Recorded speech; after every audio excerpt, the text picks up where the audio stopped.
the T-shirt of NIM signifying that he was participating in a political activity prohibited by the Code of Conduct law that he signed on December 11, 2024. The reason also is that Josiah has said that those of us who are his friends and Liberians also take me back to my home. For setting that standard.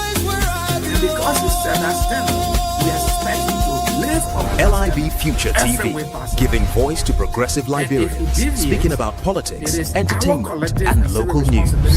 Say, brother, no, we can't let you slip because, you are one of the good guys that we can trust. And I think Liberians, Amara Conan, I read his statement. I think he was attacking Amara. Amara doing a civil responsibility as a senator, as a citizen, calling his attention to why he saw as a violation.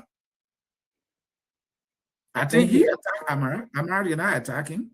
Snow came and said the same thing. Akara Grace said the same thing. And you mentioned the president. This law was crafted when President Walker was a sitting vice president. Very knowledgeable of this law. He has been dancing in violation, and it's about time President Walker stopped calling cabinet meeting and appealing to officials to do well. And I'm tired of that. He needs to. Thank you. And Emmanuel, let me come to you. So one of the problems we face is when it is our guy, it's fine. It is only wrong when it's the other guy is doing it. And that's the problem, right? So what should citizens do? You see, we have someone in the audience, Lofa River Time, say he wasn't in error. 49 lawmakers assembled to appreciate the president of his good work. He also said Josiah did not campaign, Josiah did not engage in political activity at Nimbo, Josiah did not canvass. The same Lofa River saying Nimbo is not a registered political organization. So this is the problem we have all the time. How do we address this? Because I'm sure the 49 or 39 lawmakers that Thomas Fowler referenced that are on board with in limbo, probably they all violated as he said. But the persecution now is mainly on Jokai. And now people that support Jokai or the Unity Party will say, no, this is not bad. It was Dr.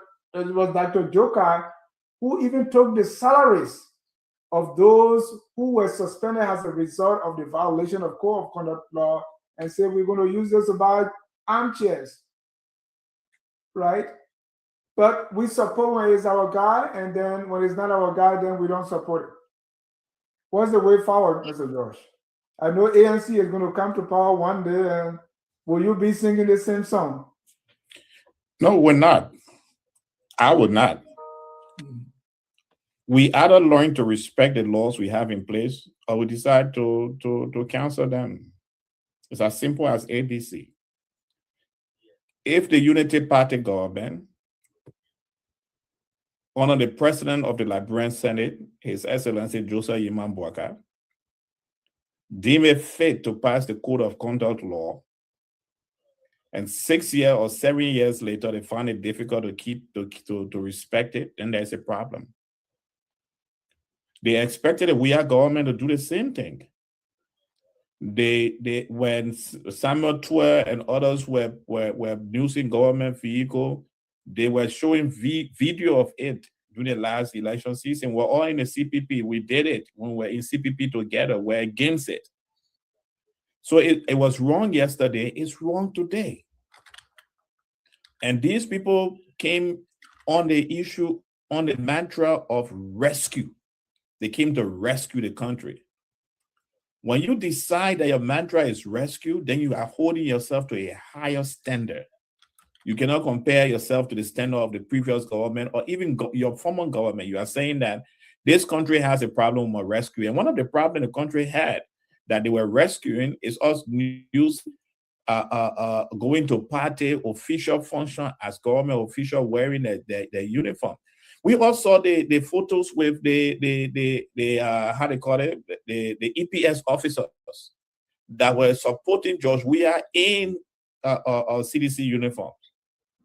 Officers, security officers, and we all frown against it. So it was wrong yesterday, it's going to be wrong today. And the right way to correct this situation is to have our brothers, Mo Ali, who was the official spokesman of the Unity Party and spoke with the CPP, to have Dr. Josiah Joker, and every one of them, Joker rather, and every one of them who found themselves in that situation, to make sure it does not happen again. We must, if we have to change Liberia, those of us who have been given this great opportunity to be political leaders in our country, it should start with us. We should be the first to change. Once we change, the people will follow us. Well, if we decide not to change, the people will not follow us. What happens if Pat called Tea Kettle Black?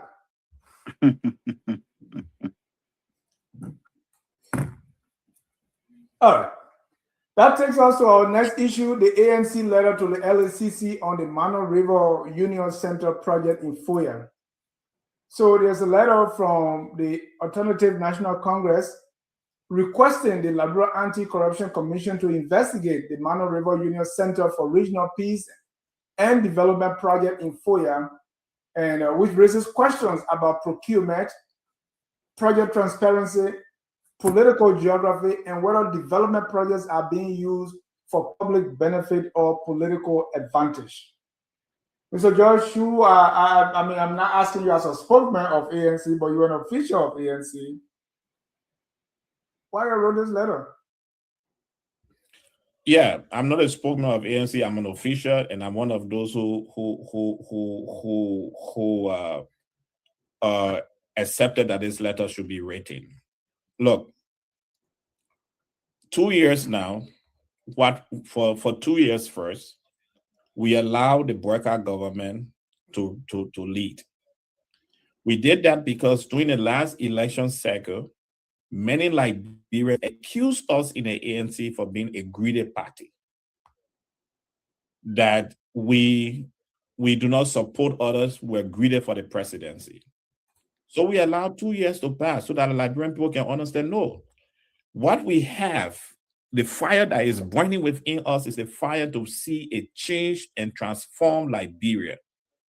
A Liberia that when I was growing up, you have a semblance of hope that you will get a job. When I went to TC in 1989, we're very sure that 2 years later we get our associate degree. We're going to be employed by LTC, the Ministry of Public Works, and other agencies in Liberia. We were being hired one way. In fact, 50% of the students on TC were on scholarship. They were already hired as workers at Tottenham College. That's the Liberia I grew up in. It's a Liberia where when December came, we applied and were given vacation job. I had my first job at JFK in the maintenance department, walking the steps of JFK every morning and making sure that everything was working properly. That's the Liberia we grew up in. And that's what the ANC, because we knew Liberia, we know how Liberia could be. We had a very good vision of the future of this country. So what we have right now is that we decided that we're no longer, in as much as we spend so much time on focus on Liberia, spoon talk, closing argument, right in the newspaper, we are going to take this a step further. We are going to make sure that issues that need to be handled legally, we take it legally. President Boyka and his Unity Party government decided to start a mysterious project in Foya, Lofa County. President Boyka told the Liberian people he had no idea, even though he's from Foya, he had no idea how that project got to Foya. President Boyka told the Liberian people that the entire process was mysterious. But this same President Boyka also was there for the groundbreaking ceremony. So either someone is lying on the president or the president is being magically duplicated. There is a second, a double worker, one that can go to a groundbreaking ceremony, leave on a groundbreaking ceremony, and have no idea of a project in your hometown Foya. Again, the government of Liberia told us through the Cousin Ministry, led with Daniel Sando and Jeremiah Pia, that the project was a Mana River project. The second week they came back, they said the project was a national security project. When President Burka spoke to the nation on that project, another MRU project, nor was it a security project. It was a project for ECOWAS Peace Conference. Now, this project, 10 million, they said when it came out, it was 6 million. The president said it was 10 million. The president said 6 million. So we have a project in the country that nobody in government seems to know how that project came to be, what the procurement exercise of that project is, the actual amount that is being spent on that project. And even though it's a peace building project, the Guineans are close to the project.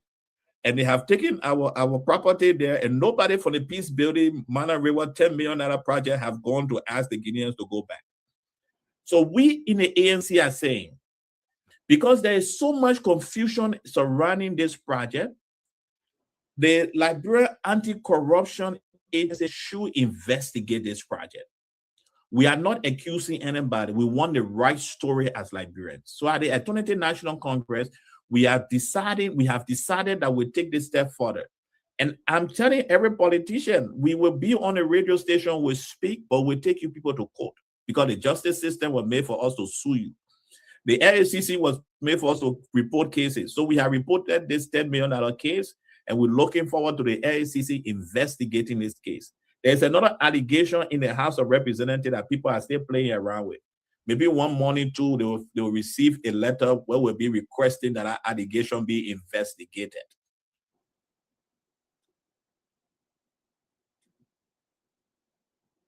Mr. George, before you hand it back over, of everything else going on in the country, and the Foya project, you're not hearing, ANC is not hearing about it today, being months, right? Why now? And what makes this stand out besides other things that probably you will say need investigation? Why just the Lofa project or the Foya project? Because the Foya project is a mysterious project. Even the president of Liberia told us that he didn't know how the project started. That's a non-security issue we are overlooking. Then we have a duplicate to the president that did the groundbreaking ceremony, because the president said, you know nothing, but there was a groundbreaking. That's the reason why it is extremely important. Then we have a project where at a particular level, they say it's the SOEs that have given us money to the project. But we have a national budget. Dennis, take this is extremely serious. That's why this is serious. We have a national budget that the SOEs are not contributing to. Right? If you look at our national budget, the National Port Authority is contributing nothing. LPRC said they broke, they're contributing nothing. But yet them still a mysterious project is in Foya, and all of the setting, magically, the MPA found money to support that project. All of the setting, the LPRC finds money to support that project. So it is important. It's a national issue, and that's why we are raising it, because we have our national budget depends on the SOEs supporting those budgets. But we have SOE that say they are broke, but yet and still is sending money to somewhere in Foya that the president of the Republic of Liberia has said he had no idea that there was a project in Foya, even though he's from Foya. Thank you. Let me welcome Esther, the legend Wisse. Mr. Wisse, welcome. I want to ask you, let's start from the letter written by the ANC asking for an investigation in this, what is called in Liberia, the Foya presidential villa. Right. We see the ANC called for the LACC investigation. You can see the villa right there. Do you agree with the ANC? I couldn't agree more. I think they have a salient point. And listen, what was wrong yesterday is certainly wrong today. I must start with a full disclosure that in the past election, I'm one of those who've never been a member of UP, but I wanted to see an honorable statesman in person of President Boubacar ascend to power after George Weah's leadership. But the way some things are unfolding in the country today, it is only wise that people speak up when the need arises. And this is one of the issues. I mean, you can be carrying on a major project a day in a sinister manner and think it wouldn't come to light. Remember, our history has shown us that our leaders, all the people that are closely associated with our leaders or that are surrounding our leaders, have typically been the problem in our country. Think about when the war, during the inception of the war, the people who were surrounding former President Samuel Doe, they were not forthcoming when the rebels were coming to the city fast. They were telling him giving him false narrative of what was unfolding, and President Doe was deceived. And we saw how that played out in the end.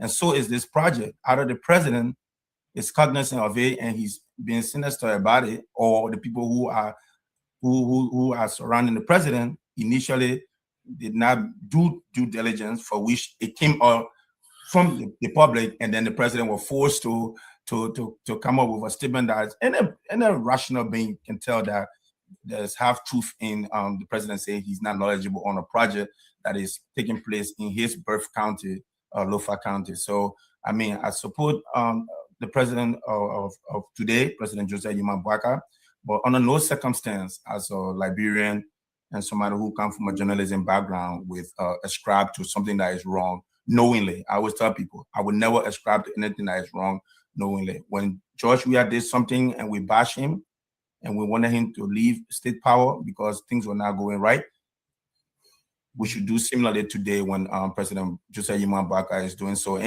if you may, Ja, I can chime in on the previous discussion in 1 minute relative to Josiah Jokai. And 30 seconds. Yeah, 30 seconds will do.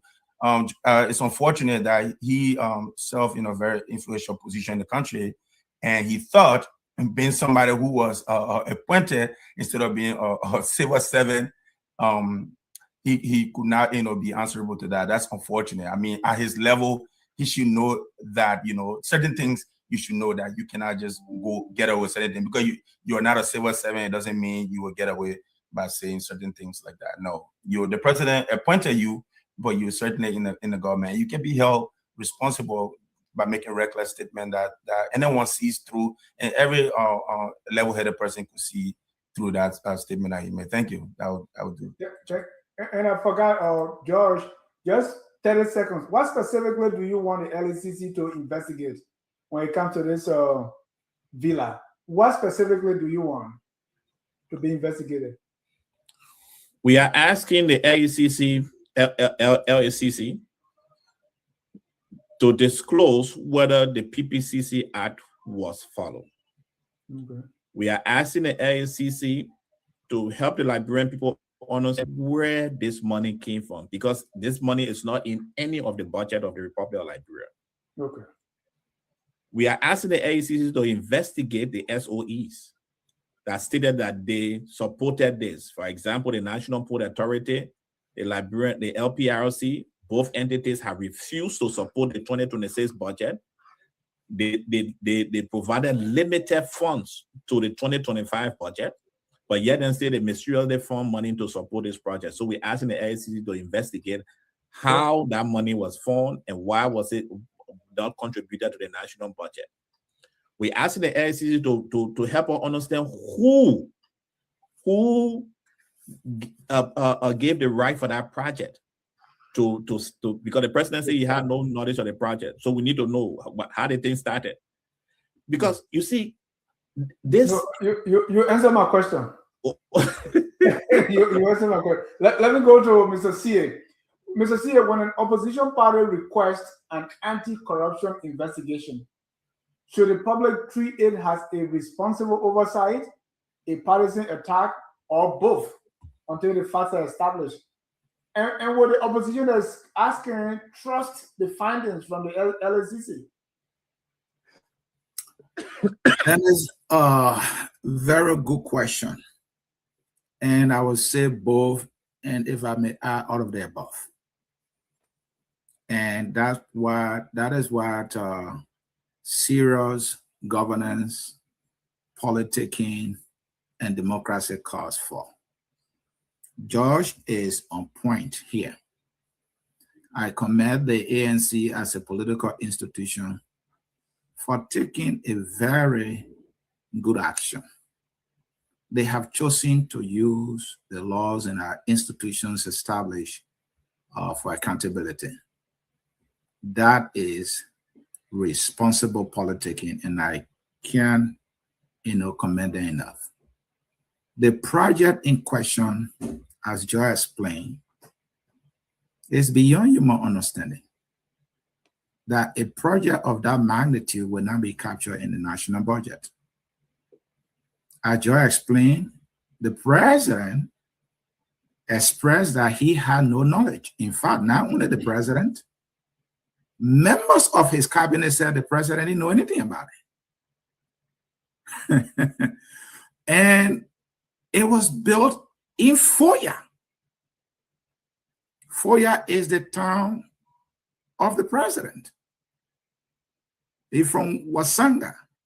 And those who are familiar with Lofa, you can help me here. Wasanga, I think, should be in Foya, within Foya, I'm not mistaken. Foya yeah, Foya district. This is the president district. That's where the building is. So the information has been conflicting from the very start. The president didn't know about it, and they were doing this. And now a presidential motorcade will show up at that very compound.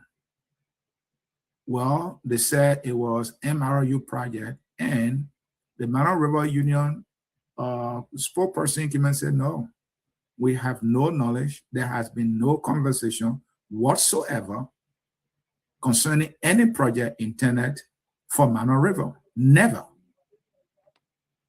But at some point, they decided that they will stick to the Emmanuel River Union project thing. And that's why that conversation is ongoing. And my instinct is that they are doing everything to make the MRU people to accept this, just for them to be able to cover this up. So Dennis, all of the above, the ANC, I will encourage the ANC, if they don't get the answers they are looking for from the LACC, they should go to the court. This is serious. You cannot build a project of this magnitude. It's not in the budget. We don't know the sources of funding. We don't even know the total amount for the project. And here's the other part, Dennis.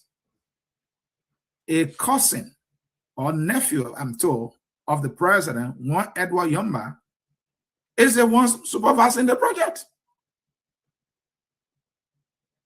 A family member of the president or a relative of the president, based on focus on laboratory investigation and report that we put out there. And I encourage all of you to look for that report. Focus on laboratory, an investigative report, and we analyze everything, and the video is out there for you to know from start to end how the whole project, or charades started. I mean, are we talking about Unity Party? Did we not, together with the Unity Party, hold the CDC accountable on some of the things that were not clear to us during the time of the CDC?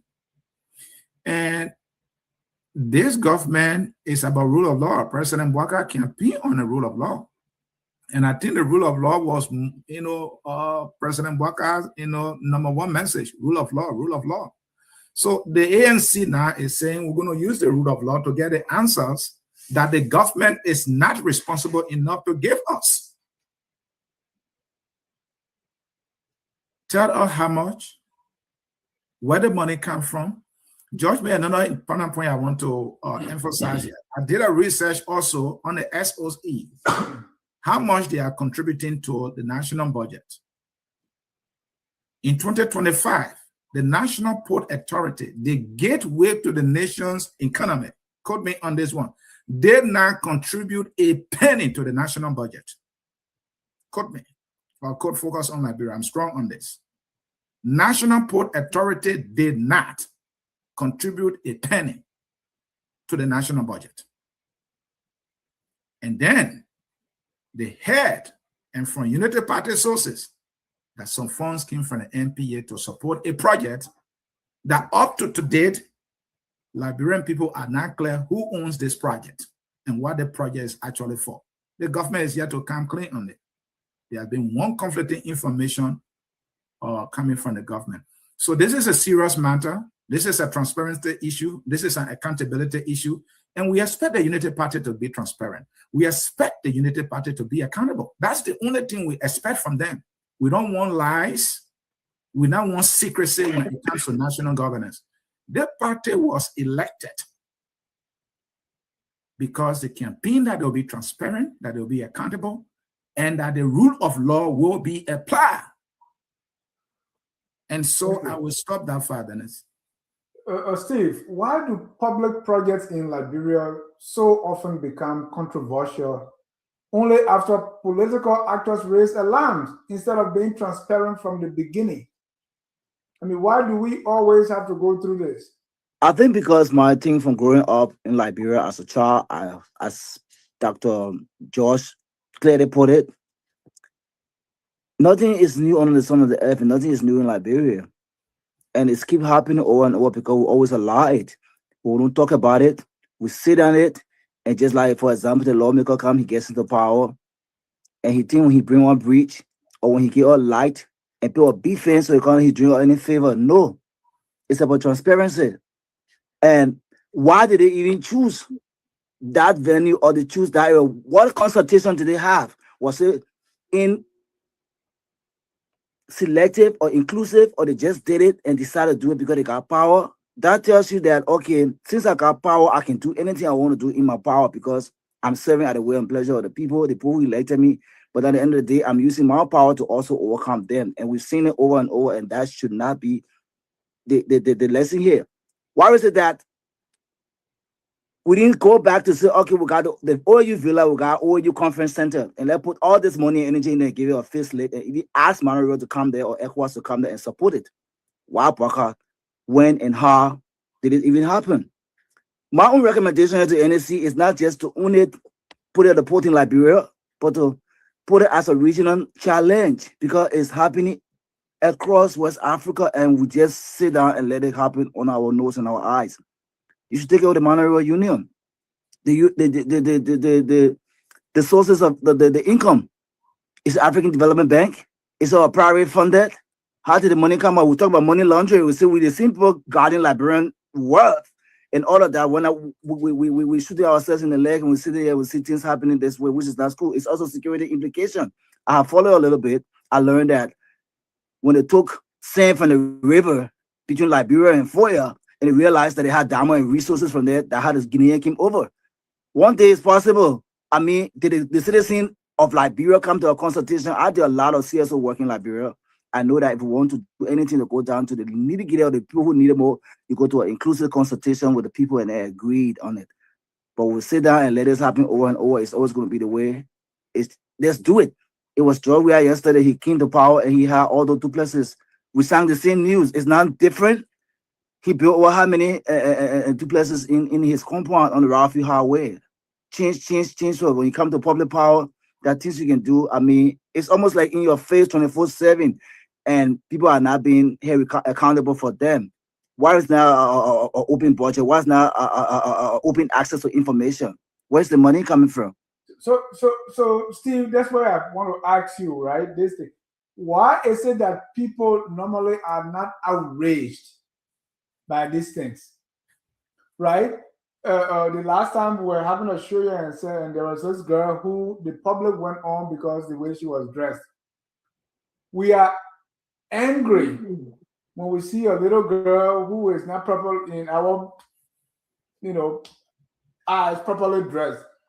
But why is there no outrage that $10 million is being spent in Foya for, the way George put it, a project that even the president said he didn't know about? Where is the outrage from the Liberian people? That's mispriority. Is it because you support your side? So if Foya is doing a project, CDC support that, and there is no issue. If Unity Party is doing a project, Unity Party people support that no matter what happens.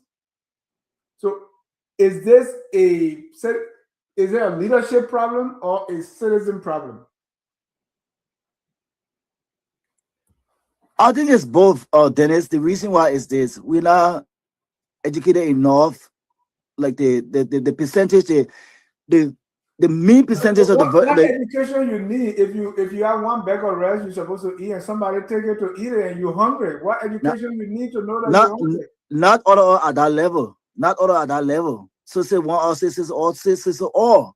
We're all not at that level. We know our level of understanding what the issue is. Let's go to the typical example. Go to the house in the house. The father bring the money, the mother bring the money, and everything done with the inclusiveness of the children deciding what to do. When the father is wrong, the father is wrong. When the mother is wrong, the mother is wrong. It's not because we accept it and happening and says we accept it. No, it's not. It's the mispriority thing because it's a partisan. It's out of tribal. It's out of okay. Let's do it in Lofa because all Lofa put in the government. We got more power. Let overrule it and overshadow it and take advantage of the power we're giving us and do what we can do. Thank you. Let me go to the legend. Mr. We said one aspect of this is the interior of Liberia has been neglected for so long. Now you have $1 million project in Lofa, and we're going to also in Foya. We're also going to talk about the digital village in Foya. So if these projects are going in the interior that have been neglected for so long, isn't that ground for celebration?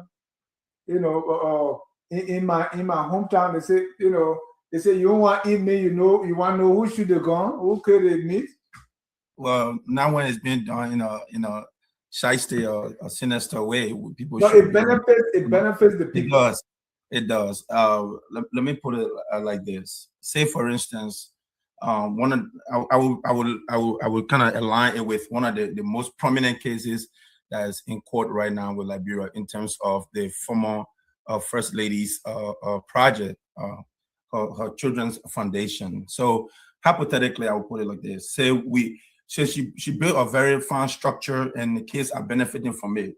Say it was not fully audited; we don't know the extent and the amount that was spent on our project. So if they spend 20 million hypothetically, and they told the public they used 30 million, even though it has a meaningful contribution in the society today because it's empowering, it's helping to mold the minds of young people, it still doesn't sit well by virtue of the fact that they told us it cost them 20 million to erect the structure, while instead it was 30 million. So that tells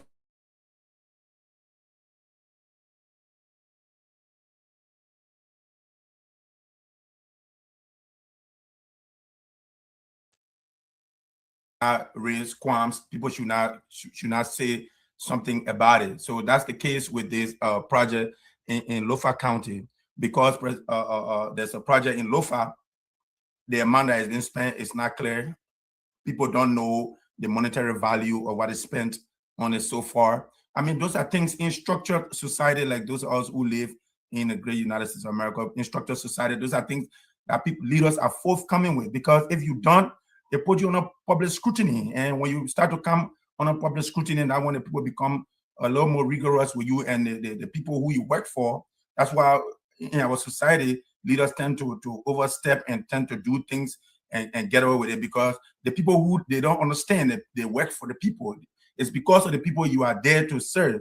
The people who get you there is the people you are answerable to. Our leaders tend to shy away from that. Our leaders tend to disrespect the fact that they were placed in position because of the citizenry, because of the people who so elected them to those positions. So because of that, it kind of look demeaning, it kind of look disrespectful to the general public. You can't be carrying on a major project and you're doing it in a way that is secluded, and you think eventually with the level of technology, the level of internet exposure, the level of interaction with people on these various social media outlets, you think that it's not going to come to the light. And that's why today, this government that I initially supported is caught up today, because people, like you said, once it gets in the eyes of the public, they're going to raise alarm. And it's because of that today, it looks bad. The optics look very bad on the government today, and you see ANC is coming for them, and rightfully so, because ANC want to unseat this government in 2029, and they have a shot at it. Right now, we're looking at the top people in terms of UP, CDC, ANC force in that line. So I think our leaders should be forthcoming with projects and undertakings in the country. And Emmanuel, I'll come to you next, because this one is, I want to hear from Anthony about weaponizing anti-corruption institutions, because sometimes the government in power will weaponize this institution to go after people they don't like.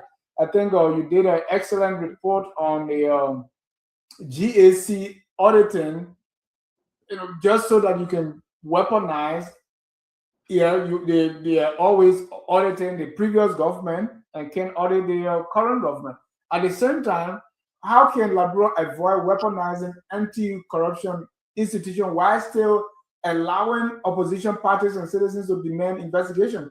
And part two to that, is the ANC actually acting as a watchdog, or is this an opposition strategy to slow down the development at Zibo? George is laughing. Then that's for me, right? Yeah, that's for you. I want to, before George come in, go ahead. Yeah, so then there's using anti-graft institution that they've been weaponized against political opponent. It should not be seen that way. But I'm going to be practical with this discussion. So the Unity Party as an institution should audit itself. And that is what it was elected to do. Sadly, human being human, most so political actors, they all will protect their own. So if they can do a much fairer job in holding the CDC accountable by carrying on investigations that are thorough and fair, and that they follow the law, and that the findings and convictions are based on evidence in the law, I am all for it. Because practically speaking, as we've seen already, I don't see how a Unity Party will want to audit itself. I believe strongly that our political institutions, our political parties, they don't have that level of patriotism to do so. I really doubt it. And so if the bare minimum is that they will hold their opponents accountable, all right, then I will take that. In as much as the accountability efforts are fair and based on the law, I will take that, as the Unity Party is trying to do now. Though we can all criticize it that it's being selective, because for the most part, all the people that have been called in and being investigated are people who serve in the CDC government. The other question I ask is, if Unity Party cannot audit CDC officials, who should do it? My answer will be, it will be no one, because Unity Party controls government right now. So it is Unity Party responsibility to do so. But it should just be thorough. They should follow the findings, they should follow the facts, and if they are found guilty, they should face the full weight of the law. And that's what we expected the CDC to do. The Unity Party held power for 12 years. It was best. CDC were well positioned to have carried on audits and investigations that will establish the facts. The other point I want to make is, Dennis, we as a people need to understand that investigations and audits are met for the benefit of the country and even accused. As we've seen, there are some people who were accused, they went to court, they were not found guilty. So now they can enjoy the freedom from the accusation and the stigma on them that they were, presumed to be guilty or that they have stolen funds. They can celebrate today because, the courts have established that they did not do anything wrong. So how is that not a good thing? And so I would encourage the Unity Party to do it almost best to audit all the officials if they have the records, the evidence that there were some questionable transactions, as they are doing with Samuel Twer now. We heard about the $20 million for rice subsidy. Dennis, I don't know if you remember that. The rice subsidy thing, it was a huge issue during the CDC time. It was reported that they were putting money in the budget to subsidize the importation of rice. The allegation was that they will go beyond that very subsidies and connive with the importers, and the importers would not get the money. And so at some point, the price of rice went up because the importers were saying, we are not getting the subsidy. I remember it was $11 million in question in the budget set aside for subsidy to rice importers. Rice importers said they did not receive the money at the time. So it makes absolute sense for the Unity Party administration to say, we will try to go to the record and see what actually happened. It is the right thing to do. I don't care what CDC says about that. Samuel Twer, according to the jury verdict, did not do anything wrong. Samuel Twer was dancing. Was that not a good thing? So how can people say, well, they are targeting them? It is Unity Party government responsible to look at the records of the previous government, what they did right and what they did wrong, and bring the records to the Liberian people so we can have clarity.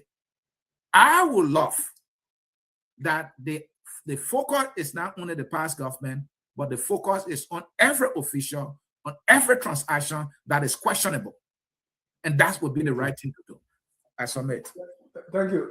Mr. George, how can we trust that the ANC is not doing this as a strategy to slow down the current government developing?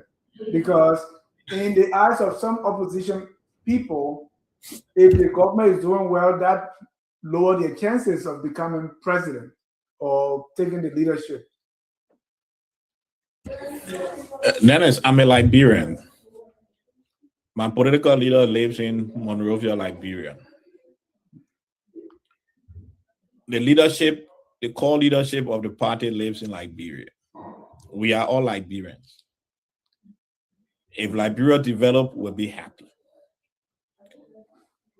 Being in opposition doesn't mean we oppose everything. We have congratulated this government. When last year, when we're all receiving electricity, I was in Monrovia in October last year. I have electricity to my residents for the entire time I was in Monrovia, except for one night. We congratulate the government. But when we found out that the government was doing BSP on all with the electricity, we spoke against it. So the political leader of the Alternative National Congress, Mr. Alexander Cummings, have said over and over, we want President Foya to succeed. We want him to make our work hard. We want him to make us to think many times and strategize 24 hours a day as an opposition political party. But we'll also hold the government feet to fire. The president himself, Dennis, this is the important thing we missing. The president himself said he had no idea how that project started. Imagine bringing foreign head of states into that building that have not been scrutinized by the NSA, our security network, given how we have all these different electronic surveillance instruments around the world.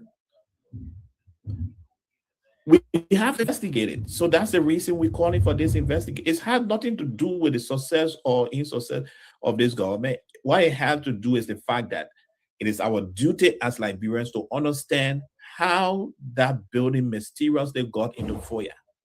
How come it is the president's nephew that got the contract? How did he get the contract? Who gave him the contract? Did they ask the rest of us Liberians who know how to build to build?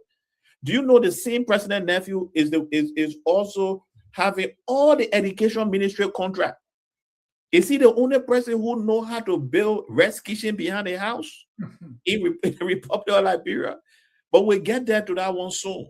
But let's stay with Foya. That's the reason we are asking. We don't have to do much to oppose this government. Many Liberians have come to understand that the government has no idea of how to run the country right now. See the issue of Ebola, they're making it to look like we find them. When they had information that 16 persons were in the country under surveillance, they refused to tell us until one nurse made a mistake and made video that when they came to have press conference to inform us. No, we have to keep this government feet to the fire so that they can give the Liberian people the best that they can give us. And we were asking the question. We are not fighting. The LACC, let me say that the LACC is also an autonomous organization that is part of the government. We did not write to any foreign entity, even though we allowed them to have a copy of our letters.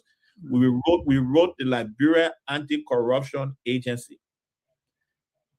That agency investigated Mr. Nataya McGill and they gave him certificate of freedom. That agency have carried out several investigations. It's the agency we have gone to ask them, please investigate this thing, because this is what the Liberian law says. If the LACC comes out, you asked this question before, if the LACC comes out tomorrow to say, oh, everything was done properly, this is the documentation, we as the Alternative National Congress will respect it, and the Liberian people will have the information they need to know that nothing took place. Besides, the LACC Director General was appointed by the former government, so we expect that she should have a semblance of neutrality, and we respect any decision they come up with. We hope they will take our investigation. We hope they will take this seriously, because this is in the national interest. And we as a political party respect the people who work at the LACC, and we hope we look forward to them doing a thorough job in investigating this situation that we have. So this is not to hold the government. The government have a lot of things that they can do, that they should be doing. Unfortunately, everything they share with other BMSP. They told us we had electricity, we're excited, we found out that they flash us. They told us that bus were coming in the country, we're excited, we found out they flash us. So we know the government are flashing government. Well, we have to stop. Anything they told us they were bringing they brought half metal machine just to take the yellow machine for the port or for Freeport to Bensonville to Benton area. They said at $2 million. We know the government. We know the flashing speed they're on. So we're not stopping them from doing development, but anything they do, we ask them to please tell us what is happening. What is happening to the 245 yellow machine that it says stay on the ship, according to the Honorable former Minister of Defense, Brani Samuka, is it still in Cote d'Ivoire? We have to ask the government, because we know that we needed those development, those machines to come to develop the country. That's why they sold to us. That's why we are excited for. So we keep asking the question, Dennis. We keep asking them. And as they answer the question, they should develop the country. Thank you. Ladies and gentlemen, if you are just joining us, this is Focus on Liberia. We are discussing the Joka Nemo controversy, the ANC letter to the LACC, and that leads us to our next topic, which is the Foya Digital Village and the Banjama Manikoma Highway groundbreaking. And Emmanuel, myself, maybe we are the senior on the panel tonight.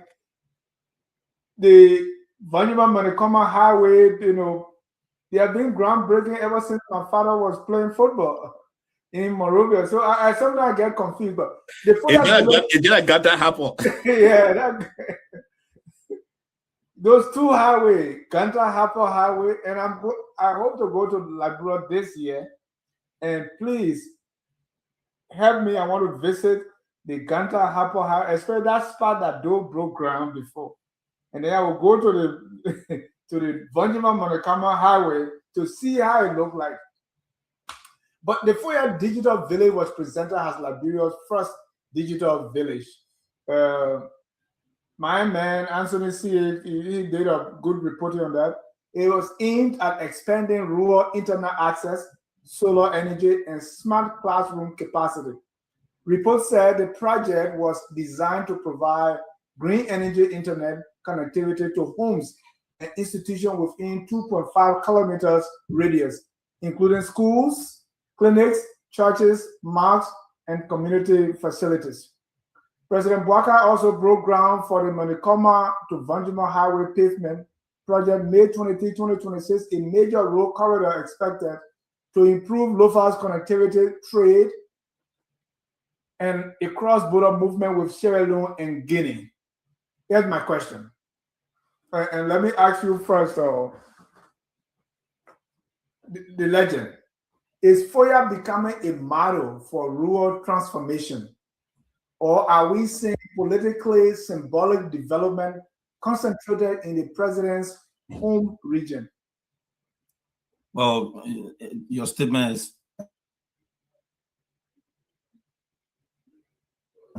it holds weight, and just think about it by virtue of the fact that when someone ascends to power in our dispensation, they tend to, do more in their locale, in the local area. So I mean, it's only expedient and it's only glaring that people see a lot going on in that part of Liberia in the north right now. Speaking of Lofa County, similarly was the case with previous presidents and other leaders. When someone hails from the southeast want to become a president, you see the attention will drift in a direction, which is unfair, but it's the harsh reality that we have to live with. So. And another thing, Mr. George and Dr. George alluded to is, we have to say this openly: when our government is doing something right, objectivity we have to acknowledge. Similarly, if it is doing something wrong, we have to critique it constructively. It is within that vein that they critique what is happening in Lofa, things that are happening that the government is not forthcoming about. And it's in the same vein that when the projects are going on and it's right, like for instance, when we're getting the good news about electricity and it started to boom, they were always acknowledging that. And the same thing with the roads. When the roads have been constructed, be it the past government or CDC, that's one thing I give them credit for. They try in terms of road connectivity. I always say it. If there was something that they did okay with in their 6 year in power, they try with road connectivity.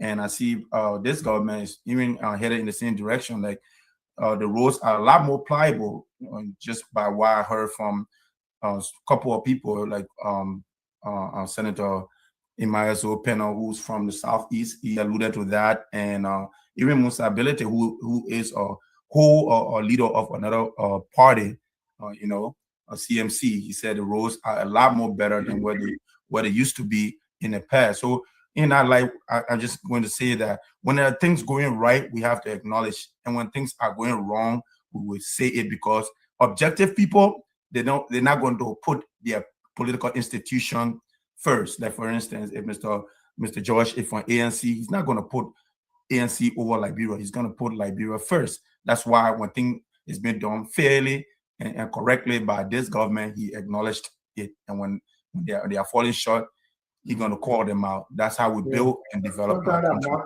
country.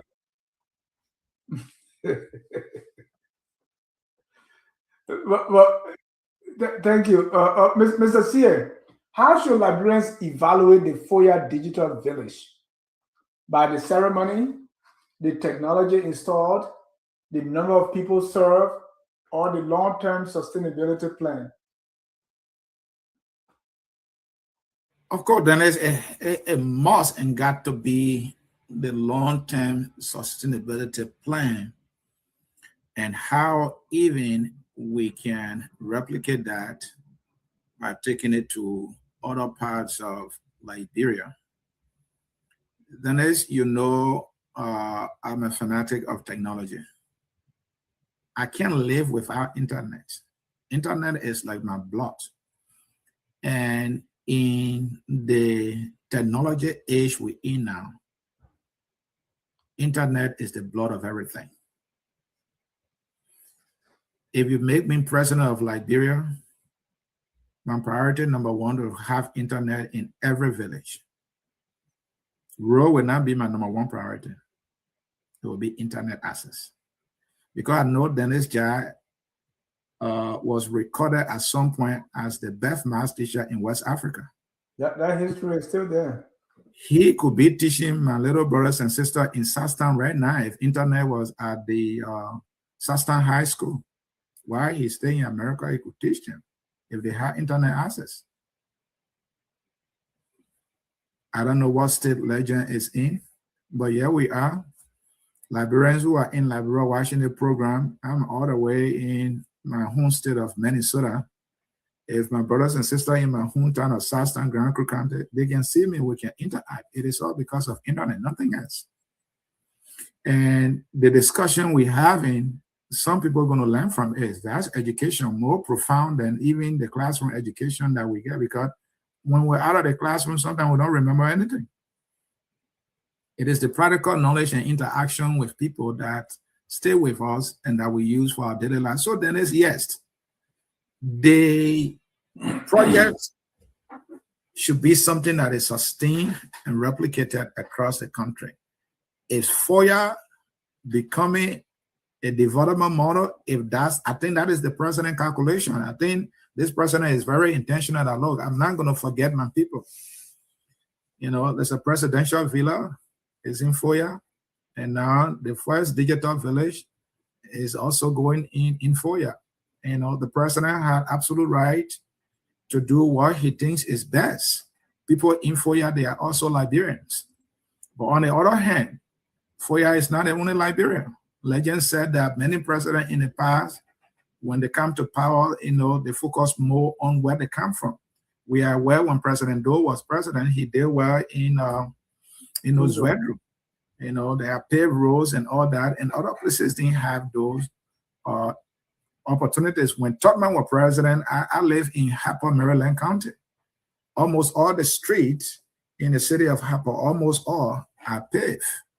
Those streets are still there today as we speak. The quality work was done. And now what, you know, the one that they did on Ellen Johnson Sirleaf, by the time you pass, you know, it's all gone away, you know. So yes, I'm a fan of technology, and I hope that this project will benefit the citizens, especially the young people of Lofa. I want 2 years from now, when I talk to a child in Foya, I should see hope. I should see them having the potential to engage the world and have a contribution to make that Liberia can be proud of. I want to see that. It is just sad that we are talking about digital village for the first time in our country. After United Party, I had 12 years. They did not think about digital village. And there's a revolution that is going on right now in the world. Artificial intelligence. From our research, all the people that are involved with technology, they say they cannot imagine whether there will ever be another technological tool that will beat artificial intelligence. They cannot think of any other tool that will beat artificial intelligence. And our leaders, as we speak, there is not a penny in our national budget to teach Liberian citizens artificial intelligence. We are far behind when it comes to education. Artificial intelligence is the opportunity the nation has right now to captivate the minds of our future leaders and expose them to the tool so that Liberians can become competitive. I saw people in Rwanda investing millions, Ghana investing millions. The last time I was doing a research, I saw that Jeff Bezos, who is the owner of Amazon, planned to spend 100 billion. Then you hear me, that's a B. Billions and billions and billions of dollars. The investor is about to spend 100 billion. I don't say 100 million, 100 billion to build artificial intelligence softwares and products. But if a Liberian see you using artificial intelligence, they mock you.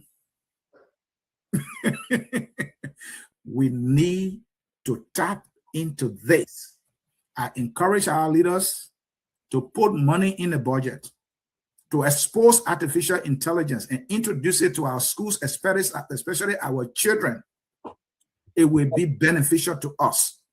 I encourage every lawmaker to send at least one of their staff for training to learn artificial intelligence. And if they even need our help here, I focus on Liberia. I'm not saying that as a boss. We are willing to help, because with the use of that tool, a lawmaker can understand a concession agreement in minutes. So to see that we're having our first digital village and it's in the president hometown of Lofa, it's a good place. You know, there's the parable in South they used to tell me, so when you're eating palm butter, you can put the palm butter in front of yourself. I think that's what the president is doing. But in the words of Cummings, he said the rice bowl, you need to make it big, so everybody will put their hand inside. But a lot of President Waka is saying, no, that in front of me, I'll put a palm butter.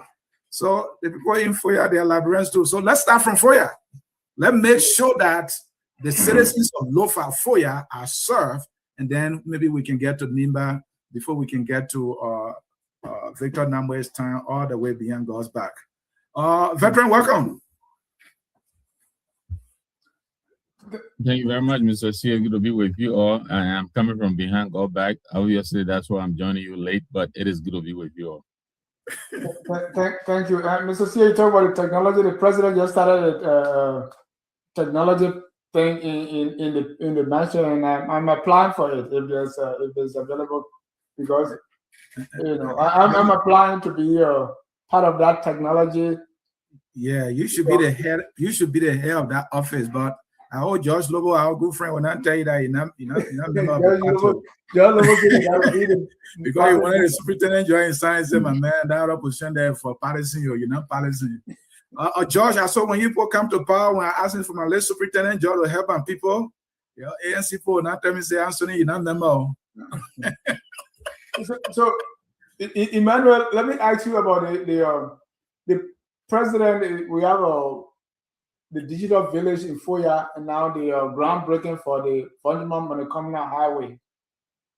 Is it time? You know, I didn't see any statement coming from the ANC, you know, celebrating the president, but these you know, the people in Liberia, everything is landmark. You know, what is the ANC saying about this one? Are you joining Mr. Sia to say, put the palm butter in front of yourself first? You are muted, sir. Anything that brings development to Liberia and for the Liberian people, we support it. The reason why we don't run these days to congratulate the worker government is because of we have come to realize that a lot of them have been trained by these BM boys we used to have. You know, they flash you and you think the money not real money. When you wake up in the morning, they working. Like we have electricity last year, and now we can get electricity in the country. And the ANC director tell us, last year we're clapping for him. He did he's telling us that, look, you people don't know the engineering behind electricity. So we congratulate the president. If you have traveled extensively through Liberia, you understand that three counties are the breadbasket for our country. And I strongly believe any serious government will make sure that there are strong rural interconnectivity in those counties, plus others because of other things they do. And those counties are Nima, Bom, and Lofa. So building that road to Manakoma is important. I remember some time ago, I used to work with an NGO. And one of the projects I had was to buy rice from the farmers. And I went to Lofa, and one of the villages that had a lot of rice, we couldn't get it because the cars could not go there. And the people came from that village, they had rice, $50,000 to purchase the rice. We couldn't purchase from them because the roads were not working. The road network was extremely terrible to go back there. So it's a good thing. This is not, I mean, the president is from Lofa. We can play politics about it, but Liberians should also note that Lofa is strategic in our green revolution and in our quest to be a country that can feed itself. So that is extremely important. So throw in transparency when it comes to the digital village in Foya. Yeah, so I come to Foya. Okay. And a digital village, and that was the question. Because outside of Monrovia, and I've been out of Liberia for a while. I mean, I was in Liberia on tour, but I've not done extensive travel in Liberia since 2014.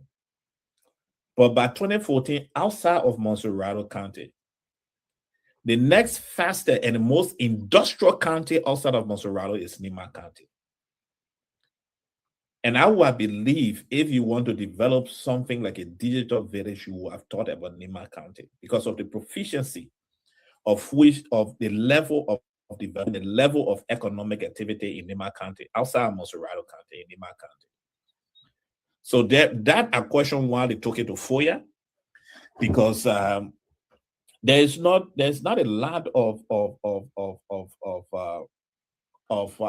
human movement in Foya, at least at the time I traveled extensively in Liberia. And I would have thought Nima would have been the best place, Nima or Bam, who have been the best place because of the level of innovation in Nima County, the level of industrialization in Nima County, and the level of ingenuity that is happening in Nima County. I would have thought that would have happened there. So on the one hand, yes, I agree with the roles in Lofa because it's the Lofa, the full basket again, Lofa, Bomb, and Nima County work in that direction. But the digital village being Foya, no, human traffic is very limited in Lofa County. Movement is very limited in Lofa as of my last time. So what the essence of it, what they expect to get from it, it's the same thing with that presidential project they put in Foya. It's a good project that is in the wrong place. And I don't know why they selected Foya for that project at that level. It is difficult to get to Foya during the reading season. Perhaps that's why we're building the role. And then you don't have a lot of people, a lot of human movement in that part in Lofa County. But I agree totally with the development of the role based on that. And congratulate to the president to do that. I hope they can start it. I was asking my friends, I thought when President Leaf did the groundbreaking with George Weah, was it not for that same Manokoman thing when President said he did, and George Weah did a groundbreaking and President Boyka felt that President said he was toxically endorsing Weah at that time. Was it not the same? Well, Banga of Manankoma, was it not the same project that was? But congratulations to the government. Thank you. Since Victor is here, you and I were going to relinquish our other rule. Right. Yeah. So, but ever since we were children, we have heard groundbreaking of Benjamin Monicomna and also the Ganta Hapo Highway. But Victor, we always heard, Tamba can play that in Foya, you know, those kind of things that were a little more derogatory of outside Monrovia. Now we have a Foya digital village. That should be a good thing. But what I've been learning, and by the way, let me announce that I'm working with people to produce a document called Project 2029. And researching about this, I came, like almost every development that you have, you should always build like a 10-year maintenance plan. Okay. Based on that, who do you think, we all will say, yes, it's a good thing for the digital village, but who maintains the digital village after the launch? And what happens when equipment breaks, internet service fails, or server system require replacement? And I'm thinking about maintenance. Does a digital village make sense in rural Liberia if roads, healthcare, schools, electricity, and local income remain weak? Or is digital access now part of the basic development plan? Victor, I'm going back to these things, it's like sometimes when I will see the project as good as it may sound, what informs it, and what is the maintenance plan, at least 10-year maintenance plan, so that those of you who work in laboratory, we have a lot of what they call the white elephant project. You start it, at some point, it's just sitting there. Let me get your thoughts. You are muted, sir. Yes, thank you again, Dennis. And I think what you're describing is our national tragedy. The lack of a national plan. We don't have a national development plan. So yes, I mean, Ellen Johnson came in with poverty reduction or something like that. And I believe President Weah came in with Propo, and now we have the arrest that almost every president who comes in, they throw the previous president's program out the window. And the fact is, really it's just the name, but really they're supposed to all be working towards that same continuity. I mean, that's what we're saying here. Government is continuity. That's what it is. I agree with you, Dennis. So we are left off. Black eyes should be able to pick up some of the places where we are left off. Of course, unfortunately, right now they're fighting over who started which role and who is completing which role. Very, very childish. You know what I mean? But to come to your point, I think the president is heavily, focused in Foya specifically, not just even Lofa alone, but just Foya. And I think that too is wrong, because what that is going to do is going to create animosity. It's going to create, animosity towards some of the good projects he started. Other people might come in and begin, to pay back and say, you know what, let me do my part, and whatever Ibwaka did his part. We have the Tubman University in Maryland County that served the whole Southeast. If he wanted to build a digital village, I think that would have been best situated, for this president, especially considering the fact that he has completely neglected the Southeast. I don't think Ibwaka has even been to the Southeast in decades. Why is he going back to Lofa? He already has the African Peace Project, which is going to cost tens of millions of dollars being constructed in Lofa.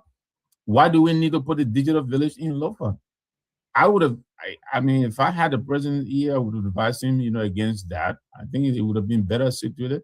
Why not even in Banga, central Liberia? Or like I say, in Maryland. But again, coming back to the question of the National Development Plan, I think this is something that we really need to pay serious attention to. Most governments here, they deserve a 25, 50-year plan. It is adopted by the legislature. When you come into office, you have to work within the confines of that plan. You can't keep, dreaming of projects all over the place because you want to create a legacy. You come up with African Peace Project, you leave Hotel Africa sitting there completely abandoned when you could have renovated that, but you want to build another $10 million project in Lofa that has absolutely no access. It doesn't make sense. So with undertaking these disjointed projects, and when the president leaves, you go into Tucson and see what's happening there. When the president leaves office, unfortunately, all of that investment goes to ruin. And I think this is what we are seeing here. There is no continuity, like you just indicated. We have to find a way to tie these projects into one another. Since you and I were a kid, since I was a kid before you came along, we have heard about the Ganta-Hapo Highway, project from time immemorial. Everybody comes in and they pay lip service.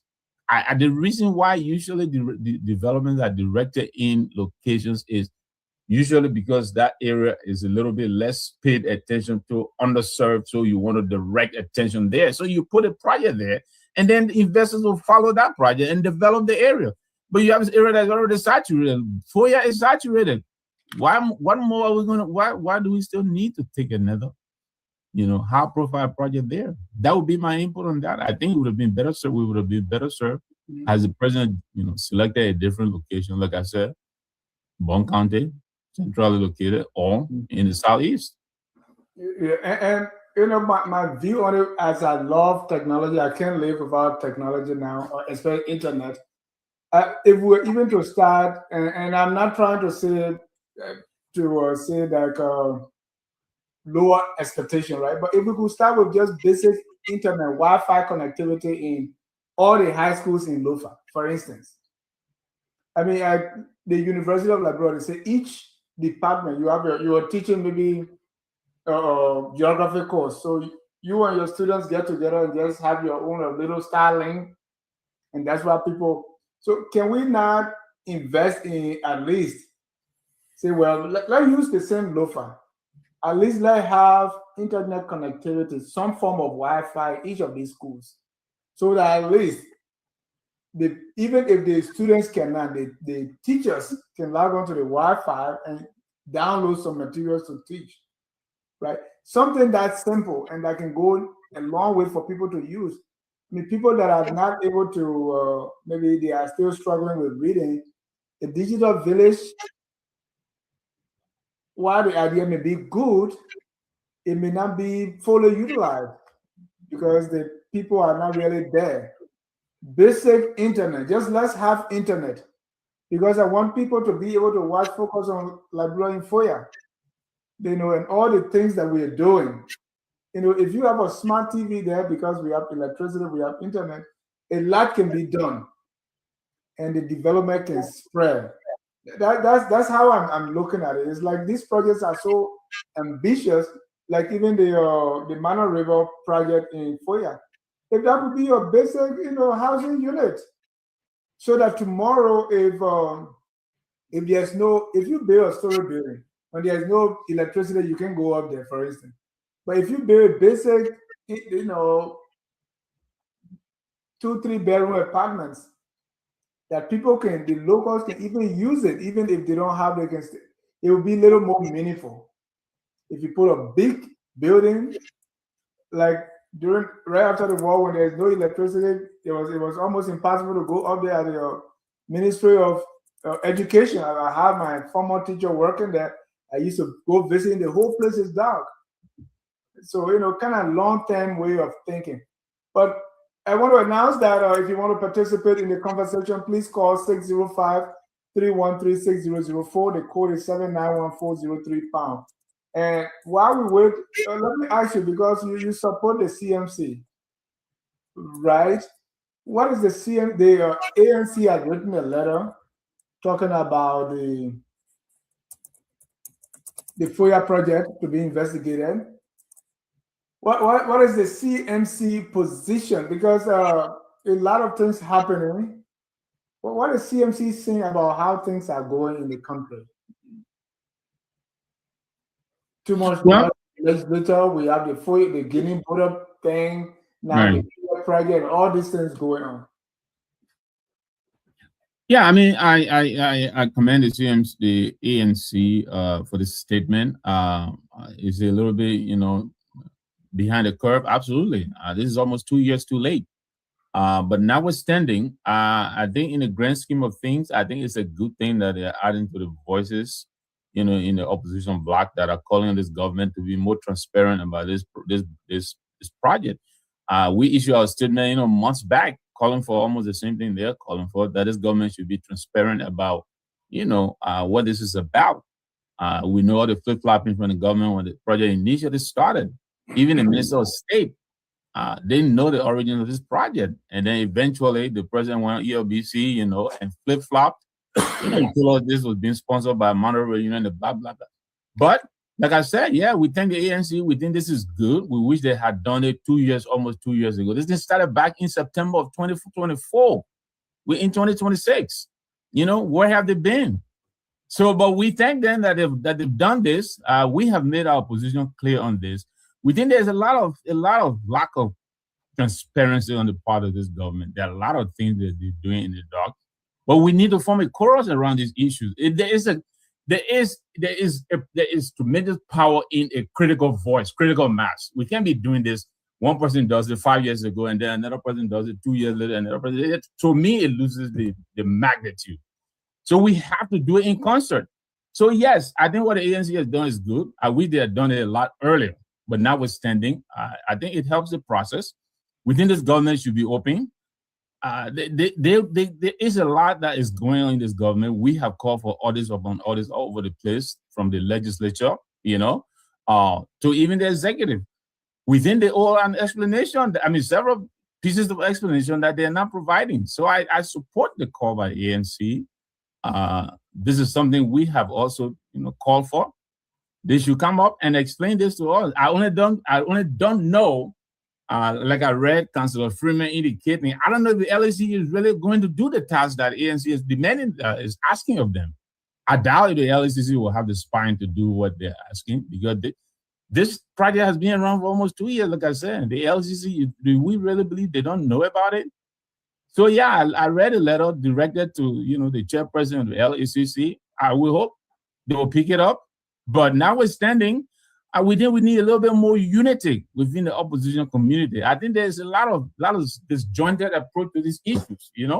Some of these issues, I think we need to move on them in concert, especially in a timely fashion. And I'm not knocking the ANC. I have absolutely no place. It is no place of mine to tell them when and how to react to issues. But notwithstanding, sometimes there's something I would say you have to strike when the iron is hot. Yes, this project is still on the table, but I wish we had all come out in culture a long time ago. Maybe we would have compelled this government one way or the other to be more transparent than they are. But if we're approaching it, individualistically, I doubt if they will make the dent that we intend for it to make on this government. Thank you. While we wait for calls, we're going to take a short break. When we come back, if we don't have calls, we're going to be going to our closing. I love this song.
Liberia, our country, Liberia.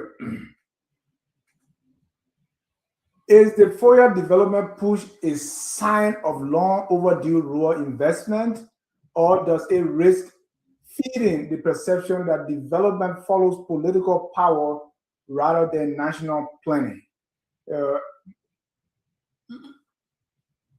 Anthony, you go. Then there's development in Liberia for far too long now follow the political class dictates. And there where I agree with you and the veteran Namwe that look, we need a national development plan.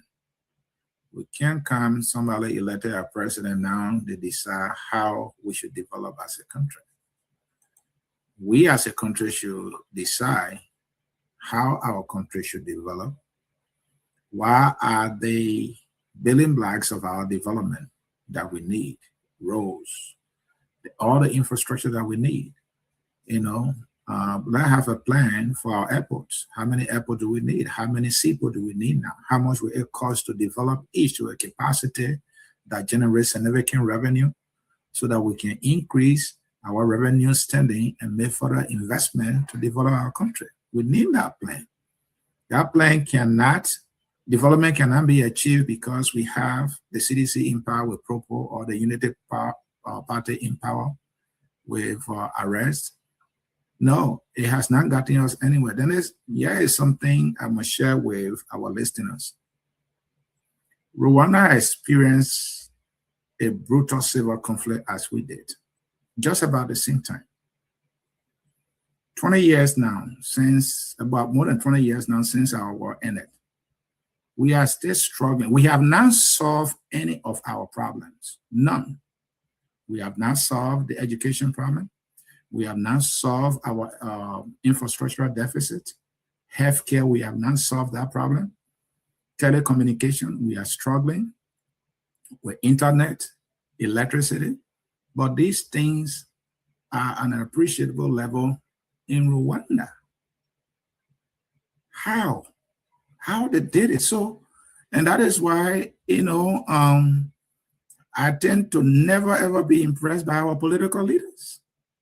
I mean, you can't solve a problem, especially this unity party we're talking about today. 12 years in power. You left our country after leading us for 12 years, and the airport, our international airport, Ellen Johnson Sirleaf is this new internationalist. Our international airport, she left with the road heading to the airport as a path, not a single light pole. And this is the Unity Party. Liberian people have graciously given another opportunity to govern us. Yeah, they are. They don't respect their fellow citizens. They feel that they are better than everyone else. Development is at the dictate of the political class. We don't have a national development plan. We are running behind foreigners to help us. I saw the launch. I want that project to be successful in Foya, so that my brothers and sisters in Foya, especially young people, will have that opportunity to experience the power of technology and what it can do to revolutionize the mind and subsequently the nation. I want them to see so. But if we approach development this way, as George articulated very well, I don't think we're going to get there, more so when there's no sustainability plan. And like Victor said, it will go in ruin when President Bouaka is no longer in power. It is about time we change that. It is about time we change that. Thank you. I want us to conclude with a quick lightning round, since these are the things we started with. And I'm going to ask sometimes yes or no question, right? To go around. Did Joker cross the line? Yes or no, Victor? Yes, I think, I'm sorry, I was muted. Yes, I think he did. Legend, should the LACC investigate the Mano River Union Central project? Yes or no? Certainly, yes. George, Emmanuel, should the government publish all project documents for the Foya projects? Yes or no? Yes. And Sunni, is Foya receiving fair development attention or politically privileged attention? Politically privileged attention at the detriment of the others. Which matters more right now, speed of development or transparency of development, Victor? I wish we could take both, but right now, transparency, I think, is more important. One reform that will reduce suspicion around public projects, Emmanuel, what would be one reform that will reduce the suspicion around public projects? Following the PPCC rules. Legend, one question President Bouaka must answer on all these issues that we've discussed tonight. One question. The issue of transparency relative to major projects in the country. Thank you, gentlemen. We will now go around the room for your closing. I want to really appreciate your time here on Focus on Liberia. This is where we educate, we elevate, and promote all things Liberia. Oh, Stephen, are you still there? All right. Let's go around the room, starting with Mr. Nambe, Legend, Emmanuel, and then Anthony, and then Emmanuel for your closing. Okay. So thank you all very much. And again, I don't want to raise the song coming to church late, so I don't know what songs have been raised. So I'll just go ahead and take a shot in the dark. But you brought up Jokai, and I've given him a lot of praise on this network. But I think I don't want to say overzealous, but I think he needs a little bit of direction. I think he is. He's raising a lot of eyebrows. He's becoming, one of those people who feel untouchable in the government. He publishes the code of conduct, and then he goes right ahead and contravenes the code of conduct, and then he comes out and pursue this cancel culture against Amara Kone simply because Kone has been speaking his truth. I think the president should fire him. I think he's an embarrassment to this government. I don't think he knows what he's doing. I don't believe anymore he understands his role as the chief HR person for this government. I don't think he understands his function. You know, I read the argument he's making is all flawed, you know, and I'm shocked that he even had the temerity to put that on paper and publish it on social media. So I think the president should give him, you know, his pardon notice and thank him for his contribution. Give him some grace. If you have respected him now, he give him some grace. Except that there are too many errors coming from him. I mean, yes, I mean, we're giving, look, this man got up from here and walked to City Hall and told people to fire people from there. We all came here and say, yeah, we think he's overdoing it. You know, he should take it easy. You know, he's stepping. You know, he's done a lot of things that I think I have added up to, I think, serious breach of competence, of trust. I think the president should fire him. The Foya project, I agree with the ANC. I think the government needs to come forth and really explain to us, these are our resources that they're deploying. You know, we've said it over here time and again. When we select you to manage our national coffers, it's a sacred trust, it's a sacred duty. You are special, you were selected among 5-point-something million people. That is a sacred duty you should take seriously. I don't think this government is taking this trust seriously. You know, they do this project. We've been calling for transparency. Nobody's saying anything up to now. I don't think anybody understands what this whole project is about. So I want to thank, you know, my brothers and sisters in the opposition community for, you know, speaking out. I hope this would have added the much needed weight for this government to finally come up and tell what this project is and how it is being funded. I think the LACC should pay attention to this and lift up the project. You know, so again, I want to thank you all tonight. There's a lot I'm sure you've discussed here, so I will probably go back and play the tape again, but it's good to be with you here. Thank you. Mr. Wilson. Yes, Dennis John, my brother, it's always my delight being here. And during my initial expose, I enumerated that I'm one of those who was a proponent of President Parker's ascending to power, considering we have George who are filling in 6 years. And knowing that Liberia we've got ourselves age-old problems, I knew this government could not solve all of the problem, but I expected more of a prominent and astute son of the soil in President Parker. But there are some things, there are some lapses in this government that I did not foresee. However the case may be, 2029 is nearing and we will be there very shortly. I think Liberians should look in a different direction if we mean well for our country. And by that, I mean, Unity Party have had her chances. They were there through Ellen Johnson Sirleaf. My brother, as soon as he alluded to how Ellen Johnson Sirleaf were well supported by the international community because she was a female president, first of its kind, and she was extremely educated through economic and the international community were very supportive that we have come out of a prolonged civil upheaval. So they kind of threw a lot her way. And I left Liberia 2007, having seen Ellen ascend to power 2005. And when I got back 2017, I was extremely dejected in her leadership. I was extremely upset by virtue of the fact that major roads were still seen with a lot of potholes. Forget if it was just corner streets, but major roads like Sinko, Congo Town Bar Road, Congo Town Main Roads, all the main roads were still in deplorable state. So I was extremely downhearted, and because of that, I think they should step aside, United Party 2029, which I know they won't, but I think those are the arguments I will be proffering for them to step aside. Same as CDC, George Weah was there with CDC, and I don't see why they should want to bring Weah back. What different is he coming to do? Is he going to bring the same criminals like or twelve the McGills and what have you?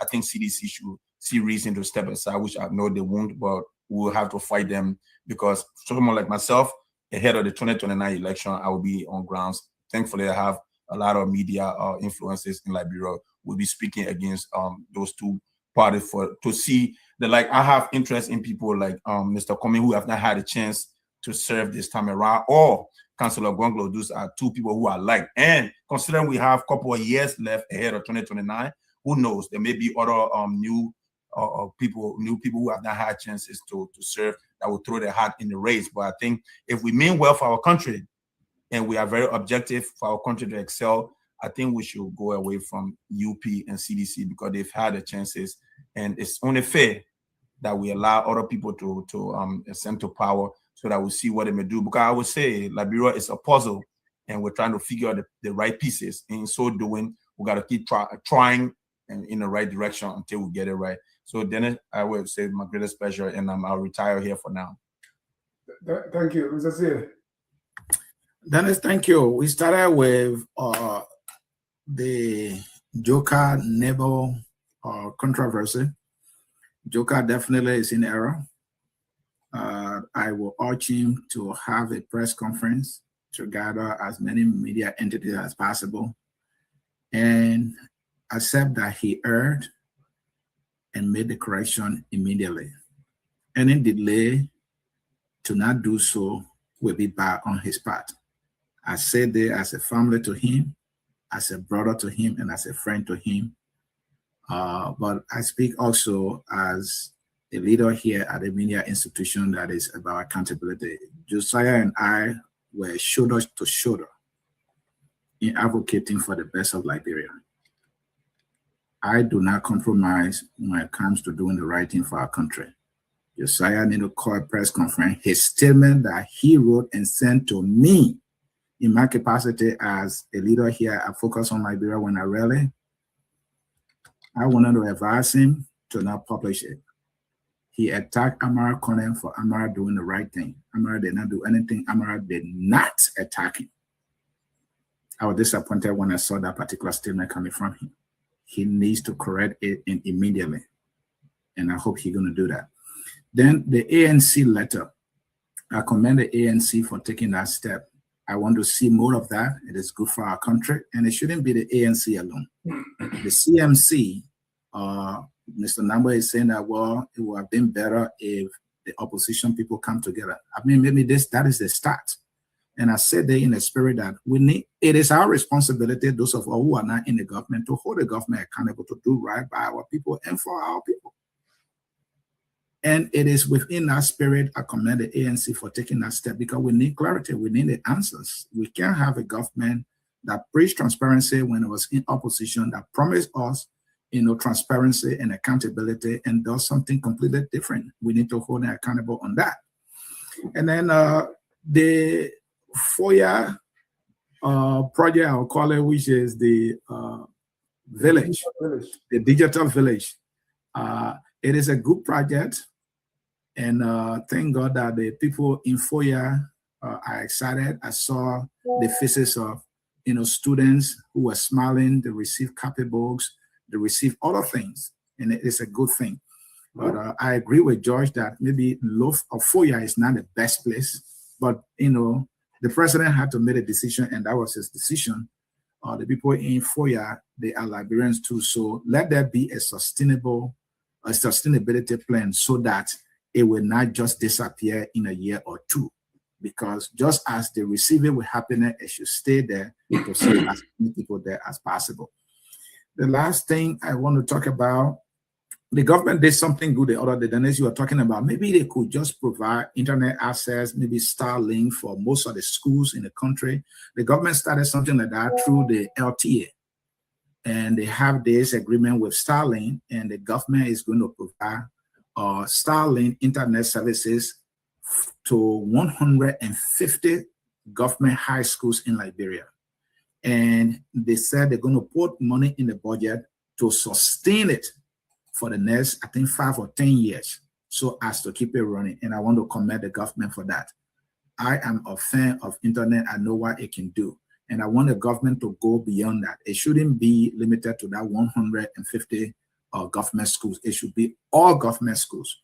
And there should be functional libraries with computers at all government schools. And people with the skills should be assigned to train our young people to be able to access these services. On the road project, the government is making some good efforts, but I'm calling the government attention to the audit that was done by the GAC. on the RIA road project. United Party need to do well on the RIA road project. And I will not leave this because I know the significance of this. When someone enters our country, that is the road they travel on to get to the city. And that road has been a discouragement. I believe strongly there are some investors that enter Liberia and never return because of that road.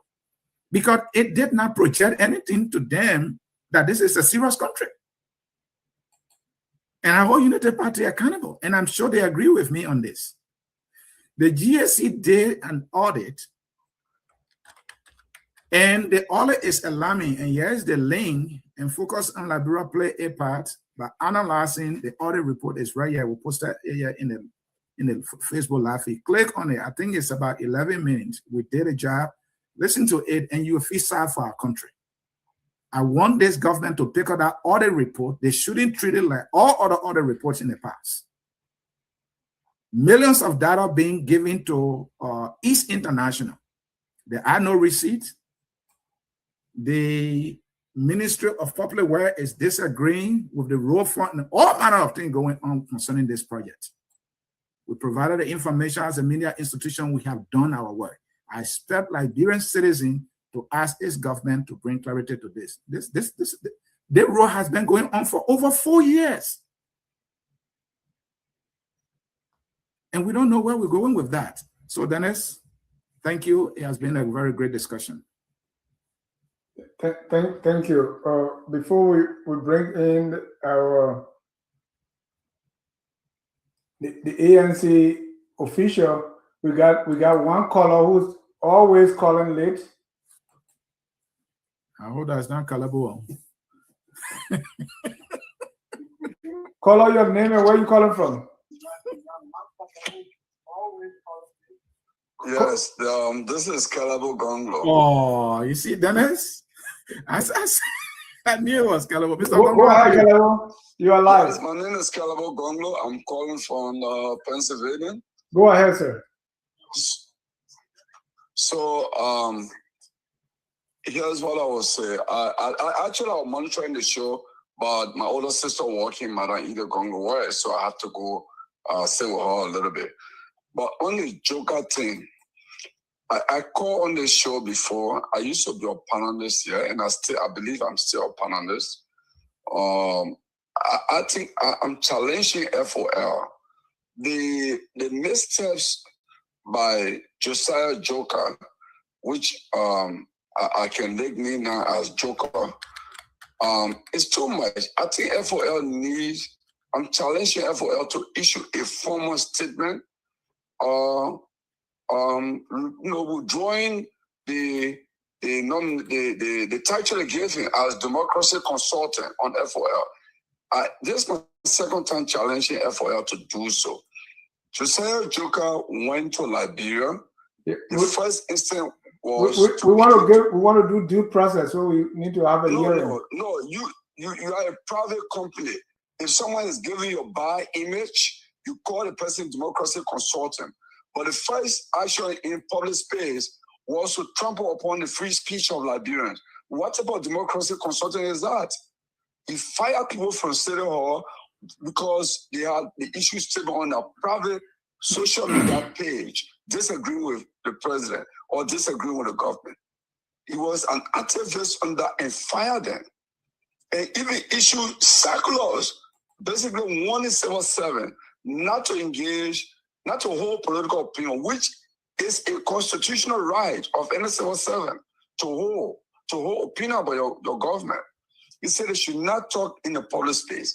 But he is FOL democracy consultant. He still carries that title.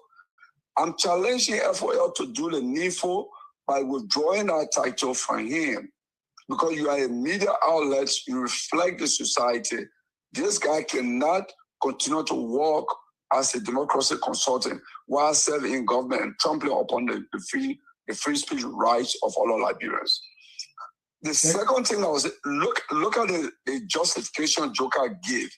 He forgot that he even signed a code of conduct. Every defense he provided for himself were all involved. They're all written in the code of conduct. You know, I don't know what kind of logic you were using. Dennis, you and I spoke about this briefly today. but he's much more closer to Ansoni. And I know Ansoni does not back him, but I'm challenging Ansoni to push FOL to take action on Joker.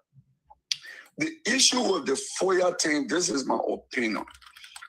I think ANC did it right thing by calling on the LACC to investigate. But let's go one step beyond. ANC has got some people in the legislature.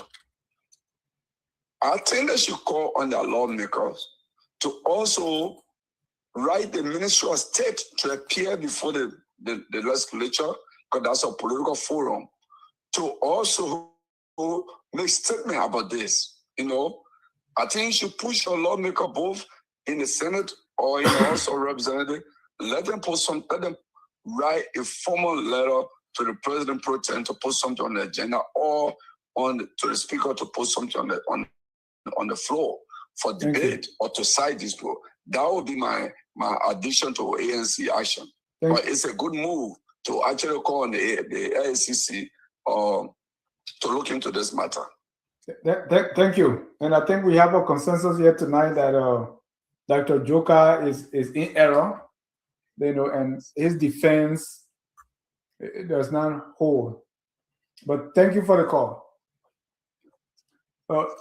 Also, I think you've been hearing about the diaspora fund, but Dr. Carl Johnson and Dr. George Gompu at the Ramapo College of New Jersey, they've been working on this topic of remittances, investment, and economic development. Evidence on Liberia. They've been working on this for like 2 years now. And so they will be my guest tomorrow at 5 p.m. Eastern to talk about remittances. And then, because there's a new bill that is asking Liberians to surrender $1 for every remittance sent, we're going to get in that topic too. So join me tomorrow with our two professors, Dr. Carl Johnson and Dr. George Gompu, so we can discuss this. Dr. Carl Johnson is the African diaspora historian, and Dr. George Gompu is an economist. So we're going to have a very good discussion tomorrow, 5 p.m. You don't want to miss it. Emmanuel, close up tonight. In the late 1980s, President Sadido started a project in Sueju, Grangida County.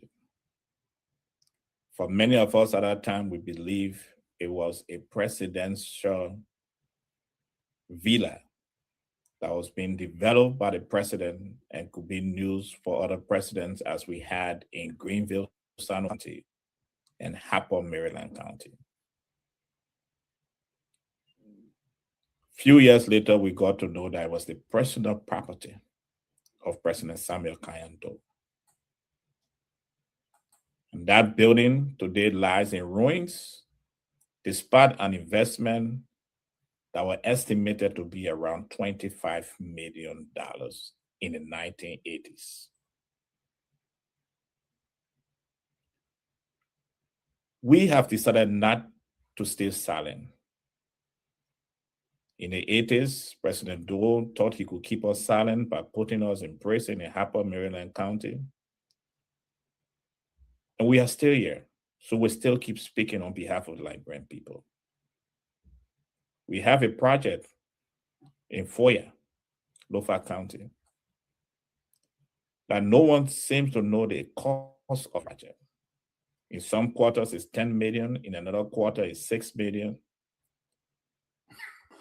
No one seems to claim ownership of the project. From the president himself to his Minister of State for Presidential Affairs. And even the Minister of Public Works, when he was asked about the project, he pleaded the fifth, that he knew nothing about that, and he couldn't speak to it. On Monday, the Alternative National Congress wrote the LACC asking for an investigation. For those who are asking or wondering why we did not go to the legislatures, yes, we sent a copy to the Speaker. But we all know that it is the Speaker have have named himself the regent speaker, and it's only when he decides that something should be on the agenda of the legislature that it is placed on the agenda of the House of Representatives. But we have written him, and he has a copy of the letter, and we have the signature from his office. We are confident that the neutral body LACC will take up this investigation and will bring a report to the public in the near future. We can no longer, as politicians, continue to talk on radio talk shows without trying to make sure that everything we say is made an activity. This step we take is the beginning of many other steps that will be taken by the collective opposition to place this government feet to fire, including taking the government to the court of law in order for us to have information or in order for us to ask them to carry out investigation, especially cases that bring our country to disrepute, like in a case of immigration fraud that has been circulating within the public since February this year. We want to congratulate the president for groundbreaking the Monokuma Highway. I think it's a good endeavor. It is important for us to have a lot of road connectivities in counties like Mima, Bum, Lofa, and have a great connectivity towards the southeast, where we have wonderful, beautiful beaches and good place for tourism. We should do more of that. But I do not know what a village in Foya would do for the Republic of Liberia. It is a great initiative, but I strongly believe that it's in the wrong place. To our brother, the CSA director, what you did was wrong. And I believe you were thinking about it and you were asleep over it. A few days ago, I praised your wife for her action at the John F. Kennedy Medical House Center because I felt she did the proper thing as a director of nursing to call her nurses to training when there was an alert of suspected individuals who have come from Uganda and were placed under surveillance, 16 of them in Liberia. I strongly believe that she did the right thing, and the Liberian people, instead of beating her up, should be praising her because as a director of nursing, you are responsible to train your frontline workers. As we go to bed tonight, our country is at a crossroad. A few years ago, we were ahead of two countries in our sub-region, Guinea and Sierra Leone. Few years later, we are the least country in the sub-region. Everybody else is ahead of us. It cannot be like this. It should not be like this. And this is why I'm calling on every one of you, including my brother, the legend, to join this train of change through the Alternative National Congress, led by the political will and the political vision of Mr. Essendon Benedict Cummings, as we galvanize the opposition, the community of the willing, to come together so that we have a Liberia that we'll be proud of, a Liberia that our children will be proud of, and a Liberia that our children will be proud of. So before I close out tonight, I should have said it in the beginning, I want to wish all my Muslims, brothers and sisters, happy Eid Mubarak and Aha. As you celebrate this beautiful day of Abraham, may the sacrifices that the prophet Abraham made and the sacrifices that you made today and distributed with your friends and your loved ones continue to emanate in your heart and emanate in the heart of everybody. Thank you for inviting me tonight. I enjoyed the conversation. I have fun. You all have a wonderful, beautiful night. For better Thank you, Emmanuel. And because we did our campaign push, we are putting our cash app on the screen so that you can give something. Our account is in red. So please, we have to be very intentional. But gentlemen, thank you so much for your time. On behalf of all of us here at Focus on Liberal, we say thank you and thank to our viewers. Always focus on Liberal. This is where, and don't forget, I mean, we have a lot of videos on all major social media platforms. Please look at those videos. They are the best the country have ever seen. At this time, we're going to close with our song that says, "We are all Liberians." Have a good night, and may God richly bless you. We are Liberians. Liberia is our home. LIB, stand up.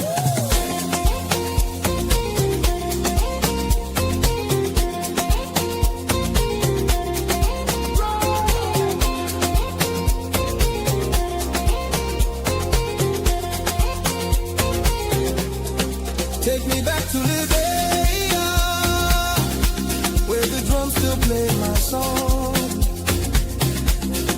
Take me back to my homeland. It's the place where I belong. LIB Future TV, giving voice to progressive Liberians, speaking about politics, entertainment, and local news.